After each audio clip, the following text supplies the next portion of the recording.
Assalamualaikum warahmatullahi wabarakatuh. Untuk video kali ini kurang lebih akan membahas tentang limpasan.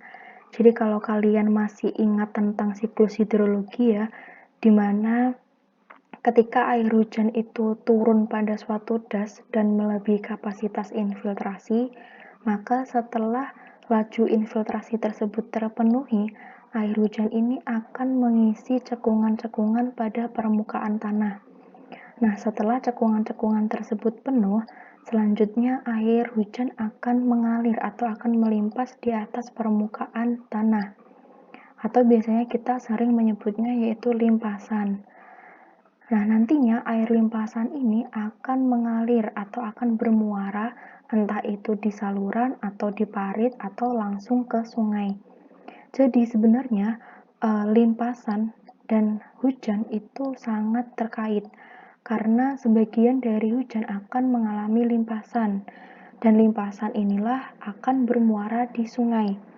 Jadi kalau kalian masih ingat pada materi hidrometri, kita kan belajar bahwa pengukuran hidrologi di sungai itu kan dapat berupa pengukuran elevasi atau pengukuran debit.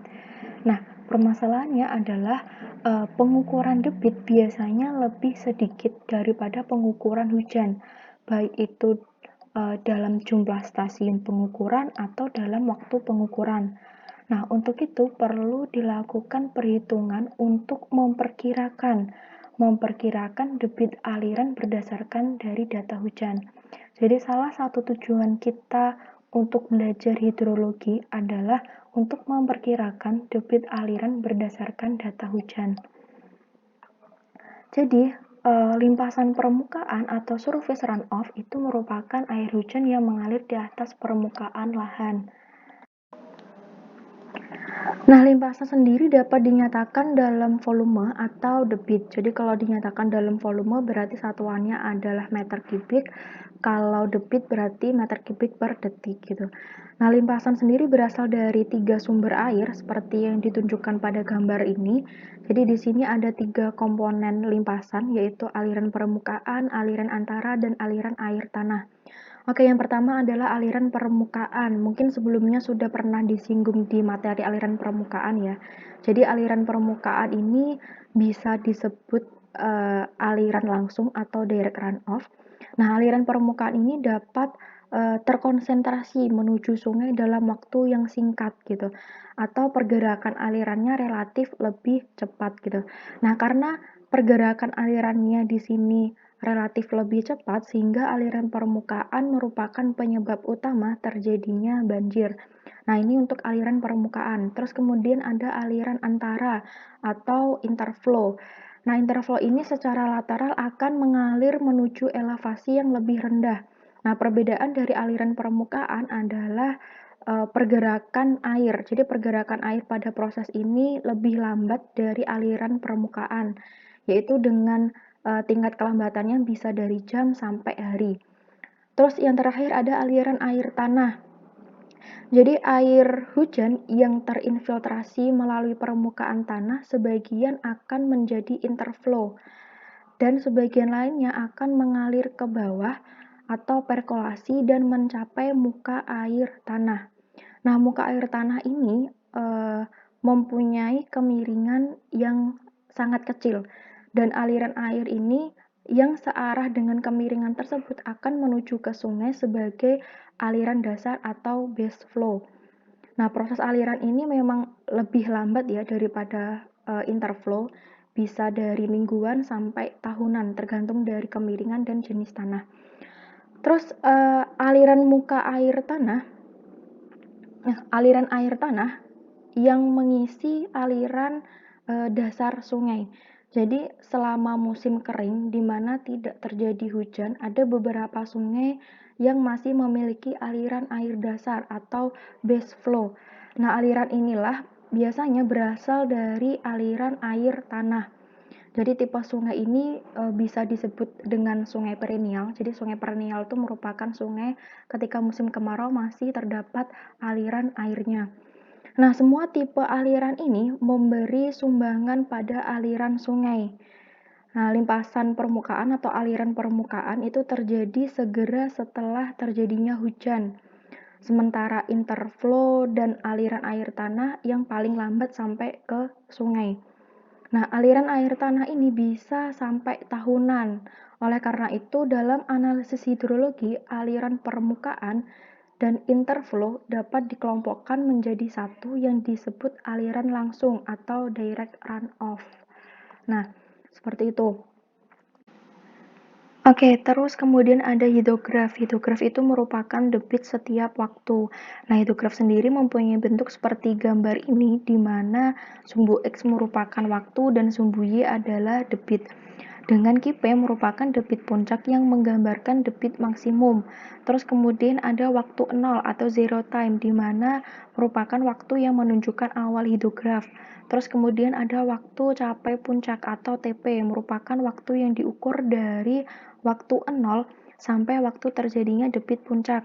Terus kemudian ada sisi naik, merupakan bagian dari hidrograf antara waktu 0 sampai waktu capai puncak. Terus kemudian ada sisi turun atau resesi, merupakan bagian hidrograf yang menurun antara waktu puncak sampai waktu dasar. Nah, waktu dasar sendiri adalah waktu yang diukur dari waktu 0 sampai waktu di mana sisi turun tersebut berakhir. Nah, akhir dari sisi turun ini ditentukan dengan perkiraan.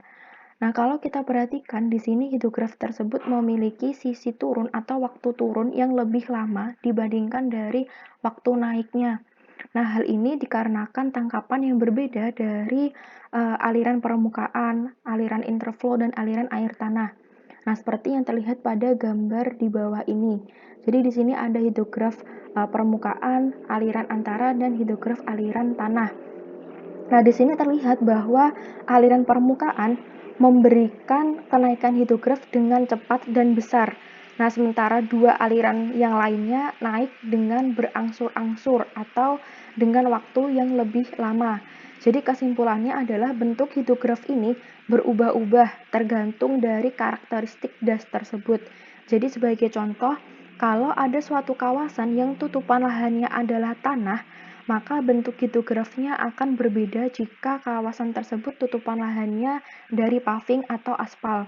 Jadi, katakanlah kalau tutupan lahannya tersebut adalah paving, maka air hujan sebagian besar akan menjadi limpasan. Ya enggak? Maka hidrografnya akan seperti ini. Nah, tapi hal ini akan berbeda jika kawasan tersebut tutupan lahannya adalah tanah, maka air hujan sebagian besar akan terinfiltrasi dan bentuk hidrografnya kemungkinan seperti ini, di mana pergerakan alirnya akan lebih lama dibandingkan dari aliran permukaan. Nah, kemudian superposisi dari ketiganya akan menghasilkan hidrograf debit dengan sisi resesi yang panjang. Nah, kemudian apabila aliran permukaan lebih besar dibanding kapasitas tampungan sungai atau saluran, maka dapat mengakibatkan terjadinya banjir. Nah, perhitungan debit banjir maksimum dapat dilakukan dengan beberapa metode. Ada metode rasional, hidrograf satuan sintetis, dan hidrograf satuan. Nah, untuk metode rasional sendiri dapat digunakan untuk debit banjir maksimum yang memiliki luas dasnya kecil sampai sedang, di mana anggapannya bahwa hujan yang terjadi pada das tersebut adalah rata. Nah, biasanya metode ini digunakan untuk perhitungan drainase permukiman atau suatu kawasan. Terus untuk hidrograf satuan sintetis, jadi di sini banyak sekali metode yang digunakan. Ada metode SCS, Gamawan, metode Nakayasu, dan metode Schneider. Jadi untuk pemilihan metode sendiri tergantung dari karakteristik dasnya. Terus yang terakhir ada hidrograf satuan. Jadi hidrograf ini digunakan untuk memperkirakan banjir rancangan dan didefinisikan sebagai hidrograf langsung atau tanpa aliran dasar. Nah, tapi untuk video kali ini hanya berfokus di perhitungan debit dengan metode rasional. Karena kalau membahas kedua metode ini, saya rasa 2 SKS tidak cukup. Oke, langsung di metode rasional. Jadi metode rasional itu digunakan untuk menghitung debit puncak, baik itu di sungai ataupun di saluran, dengan luas dasnya yang terbatas. Nah, maksud das yang terbatas adalah luasnya itu sekitar 2,5 km persegi sampai 5 km persegi atau 500 hektar. Nah, itu kira-kira setara dengan kawasan permukiman. Makanya kenapa rumus rasional ini sering digunakan untuk perencanaan drainase. Nah, metode rasional dapat digunakan dengan asumsi bahwa hujan yang turun pada kawasan tersebut adalah rata atau seragam. Nah, dengan koefisien pengalirannya dianggap tetap atau sama di setiap periode ulang. Nah, untuk rumus dari metode rasional dapat dirumuskan dengan 0,278 CIA, di mana C merupakan koefisien pengaliran, I merupakan intensitas hujan, dan A merupakan luas daerah pengaliran atau luas dasnya. Q sendiri satuannya adalah meter kubik per detik. Nah, 0,278 merupakan faktor konversi agar satuan debitnya adalah meter kubik per detik. Nah, rumus rasional akan berbeda apabila satuan luasnya beda. Jadi, apabila A luasnya ini satuannya adalah hektar, maka faktor konversinya adalah 0,0278. Dan untuk satuannya apabila kilometer persegi, maka faktor konversinya adalah 0,278. Jadi ini merupakan penjelasannya untuk analisis satuannya. Jadi dasar rumus rasional adalah CIA dengan Q satuannya adalah meter kubik per detik, C tidak bersatuan, dan I satuannya adalah milimeter per jam. Untuk A-nya, apabila dalam satuan hektar, maka ketika kita konversi akan menjadi seperti ini. Jadi milimeter dijadikan meter, kemudian jam dijadikan detik, hektar dijadikan meter, karena kita mau mengambil satuannya adalah meter kubik per detik. Jadi semuanya diubah ke meter dan ke detik, sehingga faktor konversinya adalah 0,0278 untuk satuan hektar. Tapi apabila luas dasnya tersebut dalam satuan kilometer persegi, maka nanti hasil konversinya adalah 0,278. Karena di sini kilometer persegi dijadikan meter persegi adalah 1 juta. Nah, jadi seperti itu. Oke, tadi rumus rasional adalah 0,278 kali C kali I kali A. Yang pertama adalah C. C itu merupakan koefisien pengaliran. Jadi nilai koefisien pengaliran di sini tergantung dari tutupan lahan. Nah, nilai koefisien ini antara 0 sampai 1. Jika nilai C tersebut adalah 0, berarti menunjukkan bahwa semua air hujan terinfiltrasi atau meresap ke dalam tanah. Tapi apabila nilai C-nya di sini adalah 1, menunjukkan bahwa semua air hujan akan mengalir sebagai aliran permukaan. Jadi sebagai contoh, apabila tutupan das tersebut adalah taman, maka pada tabel ini nilai C-nya adalah 0,1 sampai 0,25. Tapi apabila kawasan tersebut komponen lahannya adalah aspal atau beton, maka nilai C-nya adalah 0,7 sampai 0,95. Nah, kemudian bagaimana kalau pada das tersebut tutupan lahannya berbeda-beda? Ada yang terdiri dari aspal, ada yang taman, perumahan. Maka untuk penentuan koefisien pengaliran atau harga C-nya dapat dihitung dengan C rata-rata. Jadi ini merupakan rumus untuk menentukan C gabungan atau C rata-rata. Nah, dapat dihitung dengan cara harga C pada masing-masing tutupan lahan dikali luasan pada masing-masing tutupan lahan tersebut dan dibagi dengan luas totalnya atau luas dasnya. Jadi di sini sebagai contoh ada berbagai macam penutupan permukaan dengan harga C pada masing-masing tutupan permukaan tersebut dan luas pada masing-masing tutupan lahan tersebut. Terus kemudian untuk menghitung besarnya koefisien pengaliran gabungan, berarti harga C di sini 0,7 dikalikan dengan 3,5 sampai 0,9 dikalikan dengan 5,2 dibagi dengan luas totalnya atau luas dasnya akan diperoleh C gabungan sebesar 0,75. Nah, angka ini digunakan untuk perhitungan debit banjir maksimum dengan metode rasional. Nah, kalau sebelumnya adalah koefisien pengaliran atau C, maka selanjutnya adalah intensitas hujan atau I. Nah, perumusan intensitas hujan sendiri pernah disinggung di materi presipitasi. Nah, untuk mendapatkan besarnya intensitas hujan atau I dapat menggunakan rumus Mononobe, di mana T di sini merupakan TC atau waktu konsentrasi yang satuannya dalam jam. Jadi kalau TC di sini dalam jam maka menggunakan rumus Mononobe. Tapi kalau di sini TC-nya dalam menit, maka dapat menggunakan rumus Talbot, Sherman, dan Ishiguro. Nah, A sama B di sini merupakan konstanta. Nah, nilainya itu dapat dilihat pada tabel di materi presipitasi. Terus kemudian waktu konsentrasi. Nah, waktu konsentrasi atau TC itu merupakan waktu untuk mengalir dari titik terjauh sampai ke suatu titik yang ditinjau atau outlet. Nah, TC sendiri dapat dirumuskan dengan rumus Kirchhoff, di mana TC di sini adalah satuannya dalam menit dan faktor koreksinya adalah 0,0195. Jadi angka ini berlaku apabila TC-nya adalah menit dan panjang alirannya adalah meter. Tapi apabila TC di sini dalam jam, maka rumus yang digunakan adalah 0,06628 L sekian sekian sekian. Jadi hanya ini yang diganti. Nah, ini yang diganti. Jadi kalau TC-nya itu dalam bentuk jam, maka ini diganti dengan 0,0628. Tapi kalau TC-nya dalam menit, maka tetap 0,0195. L-nya pun demikian. Jadi L yang di sini berlaku apabila panjang alirannya satuannya adalah meter. Tapi ketika panjang alirannya bentuknya kilometer, maka harus diganti dengan rumus ini. Faktor koreksinya adalah 0,06628. Jadi ini apabila TC-nya jam dan L-nya dalam kilometer, tapi untuk rumus ini TC-nya dalam menit dan L-nya atau panjang alirannya adalah meter. Oke, langsung ke contoh soal. Jadi di sini kita diminta untuk menghitung besarnya debit banjir rencana dengan periode ulang 2 tahun. Di sini diketahui luas dasnya adalah sekian, panjang sungainya sekian, kemiringan sungai adalah sekian, dan tinggi hujan rencana untuk periode ulang 2 tahun sekian.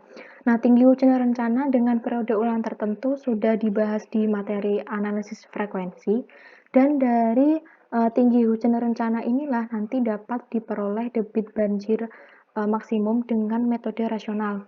Terus kemudian ada data masing-masing tutupan lahan beserta masing-masing luasannya. Oke, langsung yang pertama adalah menghitung besarnya waktu konsentrasi atau TC. Karena di sini TC satuannya adalah jam, maka kita menggunakan rumus ini. Faktor konversinya adalah 0,06628. Nah, dari TC ini kita bawa untuk menghitung besarnya intensitas hujan dengan rumus Mononobe. Nah, TC dari sini. R itu merupakan tadi dari data tinggi hujan rencana. Terus kemudian perhitungan koefisien limpasan. Karena di sini tutupan lahannya ada berbagai macam. Terus maka kita perlu menghitung C gabungan atau C rata-rata. Ini nilai C-nya diperoleh dari tabel. Terus 4,5 adalah luas total dasnya atau luas total kawasan, sehingga diperoleh C gabungannya sebesar 0,69. Nah, dengan metode rasional kita dapat memperoleh besarnya debit banjir rencana dengan periode ulang 2 tahun. Karena di sini A-nya atau luasnya ini satuannya adalah kilometer persegi, maka faktor konversinya di sini adalah 0,278. Sehingga diperoleh Q maksimalnya sebesar 24,8. Nah, ini adalah debit maksimum untuk periode ulang 2 tahun. Nah, apabila nanti diketahui tinggi hujan rencana pada masing-masing periode ulang, katakanlah untuk R5 tahun, R10 tahun, R100 tahun, di mana nilai-nilai ini diperoleh dari hasil analisis frekuensi, ya, dari materi sebelumnya atau dari video sebelumnya. Nah, bedanya nanti pada tahap perhitungan intensitas hujan. Nah, nilai R ini diganti dengan tinggi hujan rencana masing-masing periode ulang. Nah, kemudian nilai TC-nya tetap, terus kemudian nilai C-nya di sini juga tetap. Maka dengan cara yang sama nanti akan diperoleh Q maksimal dengan masing-masing periode ulang. Jadi nanti yang beda hanya di R-nya sini. R-nya ini diganti dengan tinggi hujan rencana pada masing-masing periode ulang. Oke, nanti akan diperoleh Q maksimal untuk berbagai macam periode ulang. Oke, sekian penjelasan dari saya. Nanti apabila ada yang ditanyakan bisa ditanyakan lewat grup. Saya akhiri, wassalamualaikum warahmatullahi wabarakatuh.